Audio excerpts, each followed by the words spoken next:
When my sister Shelby disappeared, even when they declared her dead, I knew she was still alive. I could feel it. And I was right. Sort of. And so, here I am, sitting in my car at 2:10 a.m. near a darkened bus stop that probably hasn't seen another visitor in decades. Waiting for her, despite being warned of the consequences.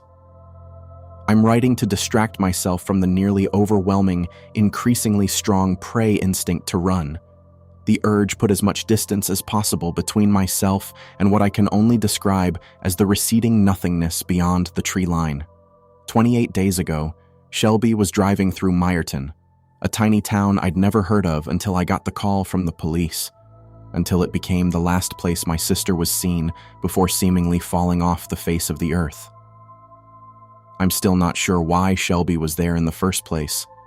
It was far out of the way from Billings, where she'd been headed. But I suppose that'll be one more thing I'll never get the answer to. Not from her, at least. They declared her dead. When the Myerton police called me, they told me they found her car, that bright red 15 Mini Cooper she loved so much, wrapped around a tree on the side of the road. If she'd been in the car when they found it, maybe I'd have been more inclined to agree with them. The car was mostly totaled, but what did remain of the interior was immaculate. There was no blood. Her purse and suitcase were there, keys still in the ignition. It was still locked from the inside. Everything was still in the car, everything except for my sister. But the local authorities told me she was dead, and despite my pleas for them to look for her, they straight up refused. No need, they said, so I knew it was on me to find her. I was running late on my first visit to Myerton. A delayed flight and mix-up with my rental car when I finally landed meant I wasn't approaching the town until it was nearly 12 a.m. To top off an already bad situation, I was lost. My GPS told me to take exit 19C, but I couldn't find it. I'd taken several U-turns and looped back a few times, and each time grew more and more frustrated as I'd see 19A, 19B, and then exit 20. It's not like 19C was recently closed either. The guardrails were perfect, seamless, and beyond the highway was nothing but trees and craggy rock. No, it was more like there wasn't an exit 19C. There never had been. And to further exacerbate my building anxiety, my GPS refused to provide me with an alternate route. As far as Google Maps was concerned, the only way into Myerton was to take an exit that didn't exist. After 3 more loops around the highway, I finally gave up and stopped at a crappy motel conveniently located off exit 19B. I asked the guy at the desk if he could suggest a way to get to town, since at that point, I had no clue how I was supposed to find Myerton. He looked tired, and not merely 1 a.m. tired. No, he looked exhausted by life. Tired, and didn't even bother glancing up from the book he was reading when he dismissively told me, "It'll be back in the morning." "The exit?" I asked, sarcasm a thin veneer as I tried masking my racked nerves and that I was on the verge of tears. "Or the town?" He just shrugged, non-committally. I lost it in that moment. Head in hands, I broke down sobbing on the dingy check-in desk of that seedy motel. He was kind enough to ask if I was okay, and I instantly found myself telling him everything. Why I was headed there. How unhelpful the authorities were. How I knew the only way I'd find her is if I went searching for her myself. After a brief silence, he quietly confided that he'd also lost someone. His fiancée had gone to Myerton several years ago, and she too had disappeared. Did they ever find her? I asked it automatically, even though I was fairly sure I already knew the answer based on the decades' worth of misery etched into his face. So it took me by surprise when he nodded. He stared off into space for the longest time before he whispered, "I wish they hadn't." He introduced himself as Gary and told me that my sister Shelby was gone, that nothing good could possibly come from me going to look for her. When he couldn't talk me into turning around and going back home, he offered me a room for the night. As he handed me the key, he reluctantly told me that 19C would be back at 2 a.m. but would be gone by 11 p.m. the next night. I knew he was messing with me, that no road would magically appear. I figured I'd try to get some sleep and then drive to the next town over to see if someone else would help me. So, you can imagine my utter shock the next morning when, sure enough, just like Gary had assured me, where before there had been a solid metal guardrail, there was an exit. I'd found 19C. The worn gravel and peeling paint of the off-ramp seemed to indicate a well-traveled road too. So, I followed the winding one-lane road through the trees, and I was confused yet relieved when I found my way to Meyerton. That relief was short-lived. The police were somehow even more unhelpful in person, insisting Shelby was gone and I should go home, move on. It didn't matter that she'd only been missing a couple of days. It didn't matter that there wasn't a body.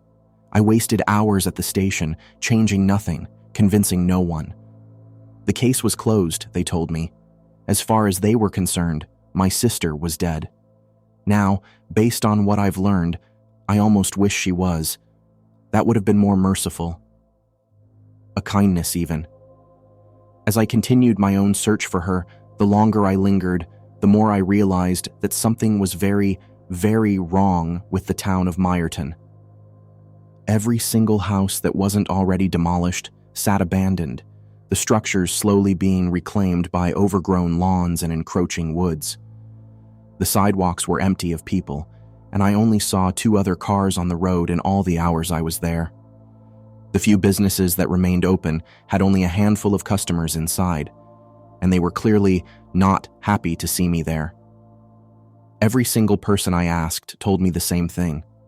It was eerie how their responses were so similar, almost word for word as if rehearsed. That they'd never seen my sister before, that there was nothing for me in their town and I needed to leave. And then, with what seemed like a genuine sadness, they were sorry for my loss. Eventually, 10:50 p.m. rolled around and I'd still found nothing. The stores all closed at 10 p.m., even those traditionally open for 24 hours elsewhere were closed 10 p.m. to 3 a.m. I'd watched the town shut down, watched it empty of people. So, frustrated, I pulled into one of the many empty parking lots and I stared at the shadowy expanse of trees where her car had been found. The air was stale and heavy with an unnerving silence, thick enough to choke on. It was in that moment, as I sat in the red glow of the shut-down pumps of the only open for 19 hours gas station I'd ever seen in my life, that I first picked up the hint of wrongness in the air. I could suddenly feel that there was something out there beyond my line of sight, something waiting just past the trees, something terrible. I realized that Gary and the handful of people I'd encountered were right. I needed to leave. I had that epiphany a little too late. Because what began to happen next was the cherry on top of my shit Sunday of a day. As I took a final look into the trees, as if they could give me a sign, an answer, a darkness unlike anything else I'd ever witnessed began to seep through them, swallowing them. It choked out the light from the moon. It was like a curtain of nothingness, a presence only detectable by the absence of everything it touched. It carried with it a smell of burning meat mingled with rotting fruit that suddenly flooded through my open windows. I found myself frozen as it approached. As it swallowed the houses down the street, I could feel a strong sense of emptiness, one that sucked the air out of my lungs, threatening to crush me. At the same time, it felt right. An extended invitation towards the embrace of nothingness, towards something ancient and insatiable. The encroaching darkness swallowed the crimson glow from the gas station pumps. It was only the realization that the blackness had begun to nullify the light of my headlights that snapped me out of it. I three-point turned my way the hell out of there, peeling out and pushing 65 down the winding road out of town. In that moment, I was thankful the town was empty of police too, approaching the on-ramp at 10:59. I didn't understand what was happening at first, why the road I was driving along looked faded. That's when I saw something metal shimmering faintly in the distance. It didn't look solid, as if it wasn't entirely there, so it took me a moment to realize what it was. A guardrail. I tried to swerve and slam on the brakes before I hit it, but I was going almost 90 by that point, and the laws of physics and I had differing opinions on what the correct stopping distance would be. I braced for an ending that I wondered if my body would even feel, brain even register. But none came. No, instead of the sound of metal on metal, my ears were met with the angry honking of the person I'd cut off as I messily swerved onto I-15. I was back on the highway, the light of Gary's seedy little motel visible from across the way. I took one last glance at the place where Exit 19C had once been, and once again ceased to be.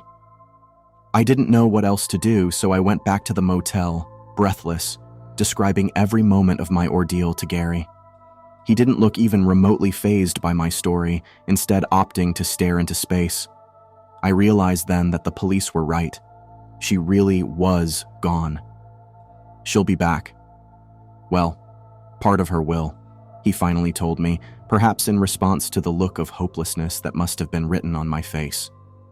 2:30 a.m., 28 days after she first disappeared, at the bus stop off Main Street.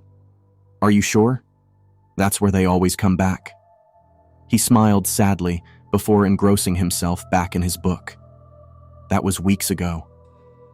As of this morning, it's been 28 days since Shelby first disappeared. I touched down in Billings and made the 6-hour drive to the outskirts of Meyerton, waiting patiently for the exit to appear. I debated stopping by to see Gary, but decided against it. He'd asked me not to tell him if I chose to go back. He said he didn't want whatever happened to me on his conscience. But it's 2:29 a.m. now, and here I am anyway, sitting at the ancient bus stop in the empty city of Meyerton, a city that has only recently returned to existence, staring into the last of the receding darkness. I can see Shelby in the distance now, pale in the faint moonlight, barefoot, immaculate for someone missing for a month and emerging from the woods. I found her. Even from here, I can feel something radiating from her, an emptiness, a yearning hollowness, a hunger for something far more precious than mere flesh and bone. I should be running to embrace her. I should be ecstatic. Instead, I'm frozen, overtaken by another emotion entirely, one I've never felt before around my sister. Fear. No, not just fear. An overwhelming, suffocating terror. It's not just that now familiar emptiness that radiates from her the same way it did from the beckoning nothingness when it nearly claimed me last month. It's not even the way her skin seems too tight on her frame or that she's taller than I remember. No, it's that awful, predatory smile on my sister's face, one I have not seen in all of our 26 years together. She moves as gracefully as she did in life, but in her eyes, I see only death. I realize, as I watch the palpable nothingness incarnate that is wrapped in my sister's flesh, that I'm not sure what exactly she wants, what it is that she hungers for. In a way, I wish she hadn't come back. I should have believed those that told me she was gone, because she is. She is utterly devoid of everything that had made her my sister. As I fight the urge to run to the car, to leave Meyerton before whatever it is that wears my sister's skin like a too-tight suit can reach me, I can't help but replay my final conversation with Gary in my head. So, I'd confirmed, she'll be back in exactly 28 days from when she went missing? He'd nodded, no longer able to meet my eyes. But I need to warn you, Sheila, if you thought it was bad when she disappeared. He paused to stare past me and into the dark expanse of trees off the highway. It'll be 1,000 times worse when she comes back. I'd told him I knew I was doing the right thing, that trying to save my sister could never be a mistake. Oh God, she's closer now. I cannot tell if she seeks to fill that void by dragging me back with her, or if the hunger is more primal, more literal. All I know is that the Shelby that disappeared, that I lost, is not the same Shelby that I see before me now. I'm frozen to the spot now, as if I'm trapped by her gaze. I'm going to share this while I still can. Maybe I made a mistake after all.